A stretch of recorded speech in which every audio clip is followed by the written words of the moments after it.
Toronto, and I love it so much. I love it. It's a good-looking city compared to where I'm from. Like, I come to a comedy show, there's just like a couple of tens in the front row, and you're like, you guys didn't have somewhere better to be?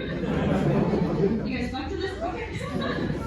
But I love it. And I used to be like you, actually, a 10. But then I left Winnipeg. And I had been finding out the hard way that a Winnipeg 10 is a Toronto 4.5. I've been exploring around town, and I went by a club the other day that said, Ladies Night. And I went into the comedy club, and I went to talk to the manager to see if I could have a spot. And he goes, oh, no, Ladies Night, that's strippers. And I went, oh, I'm so sorry, I thought this was a comedy club. And he goes, oh, it is, but on Ladies Night, instead of having female comics, we have male strippers. Yeah, the women just find it funnier. Has anybody here been to see male strippers? Woo! Yeah, okay, she's been kicked out of male strippers for sure. The rest of us, that sullen tone is correct, because it's not a sexual experience for women to see male strippers, is it? No, it's not actually sexual. It's more like going to a haunted house. Like all your friends are screaming, there's really bad costumes. One of your friends is like, just let them touch you, they're not allowed to touch you. You get in and you're like, where's Lisa? They separated her right at the start. You're looking around and Lisa's like pressed against the back of her chair while a man half her height humps towards her face. Oh no, she must be so scared. She didn't even want to come here. She thought it was a comedy night. And that's not a short joke about back there with the short stripper. I just figured I could poke fun at them since they're literally taking our jobs. But it's not a short guy joke. This is a short guy joke. I love a short king. Where are my short kings at? Yeah, somebody hoist them up. Give a boost to it. No, honestly, love it. Love a short king. Controversial opinion. I love a short king. When I see a short king, I just want it inside me.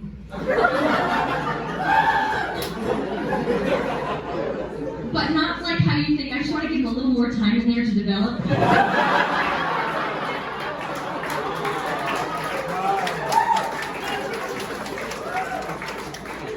Yeah, put on top of this class. I wanted to suck on my tits for the nourishment.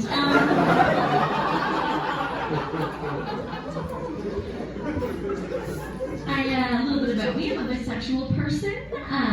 Thank you so much. Yeah, similar reaction to what I told my family in the living room. Yes, thank you. I am, and I don't always like to bring it up, but I just thought I would tonight, like just in case you were wondering. But also you, sir. So. No, I don't always like to bring it up because I feel like a lot of the time when you say you're bisexual, people want you to prove it. And I don't always have the right music. Various graphs and charts. I like to use a Venn diagram with penises on one side and vaginas on the other, and be in the middle, like, just happy to be here. I feel like even people who love you, if they find out you're different from them in any way sexually, will come at you with a lot of questions. They'll be like, oh, you're bisexual, great. So, how many times have you had sex with a man versus how many times have you had sex with a woman? Explain that sex to me. And if you were walking down the street and there was a hot man on one side and a hot woman on the other, which side would you cross to?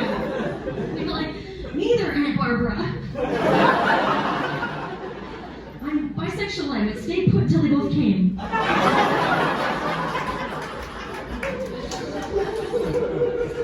All jokes aside, it is Pride Month, and I am very proud to be bisexual. I think it's actually really cool to be bi, because we kind of exist as this common ground between the gay community and the straight community, and that they both meet in the middle to agree we're making it up.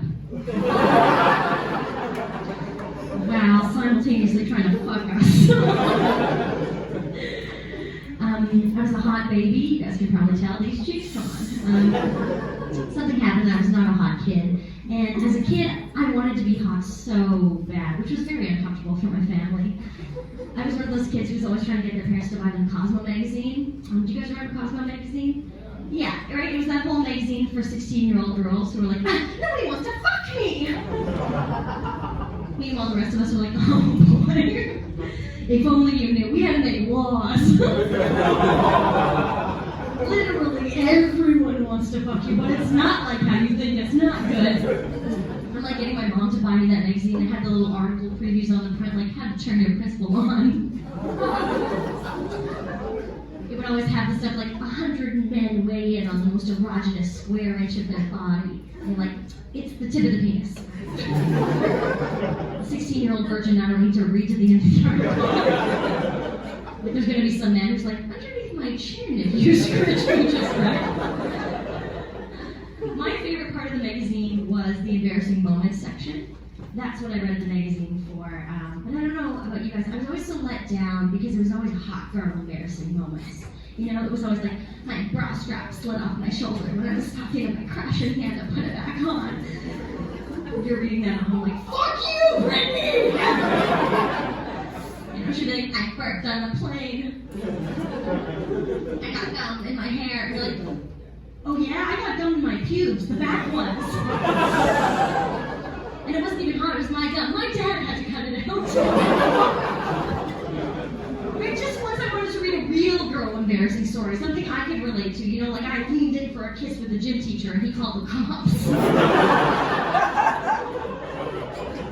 know, like, where were the embarrassing moments for real girls like you and me? You know, like I perioded through my pants and had to tell everyone the janitor stabbed me.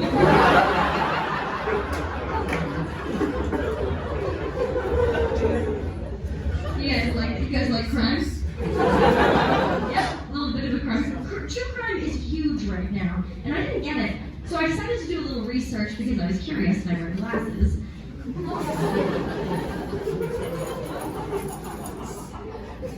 what I learned is that women are actually the #1 consumers of true crime. Women are the #1 consumers of true crime. And that shocked me because we're also the #1 victims. So it's like, how do we find the time? Is this modern woman having it all? She's up there being murdered. She's being blamed for that murder. She's learning about murder. What can't we do? I know it's like a little uncomfortable to talk about murder, but realistically, we're all at home consuming it. So let's just talk about it anyways, right? Like we know it can happen to you, and it can happen to you, and not likely that it happens to you, sir, but very likely that it happens to you, miss, right? Yeah. And if being honest, probably in the hands of this guy. Oh, directly human thought about that. I never try to put you on the spot. Like, I know it can happen to me as well. In fact, the longer I stand up here making these men uncomfortable, the more I don't know about you women in the crowd, but I'm sick and tired of being afraid of being murdered. Like, I don't know when the last time I was home alone and I took a shower all the way through peacefully. Right? So every time you get in the shower home alone, you start and then you hear one noise, and then you gotta freeze, turn off the shower, stand there shivering, so that you can catch the murderer one moment before they murder you. Shortly after I moved to Toronto, I don't know if you've heard about this, but 8 teenage girls beat a man to death in a Toronto park. Yeah, right? And like, also kind of like, fuck yeah! Ooh, I don't know, it awoke something in me. I was walking through parks, I was like high-fiving women, like, you see that? We got one on the scoreboard.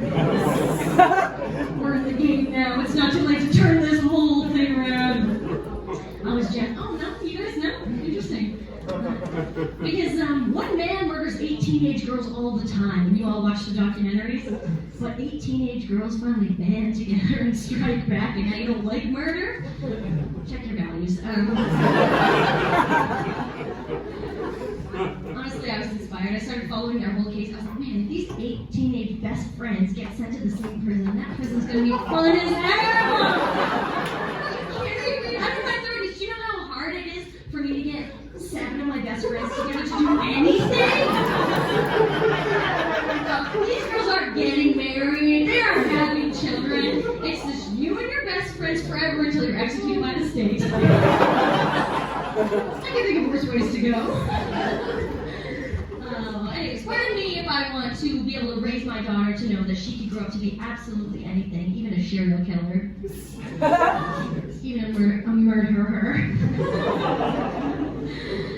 Well, anyways, if I have inspired one woman here tonight, I've done my job. And if I've inspired 7 of you, let's go. And if you're a man and you're offended and you you don't get it, please just come talk to me after the show. I'm very approachable. I'll be in the back. Just come alone.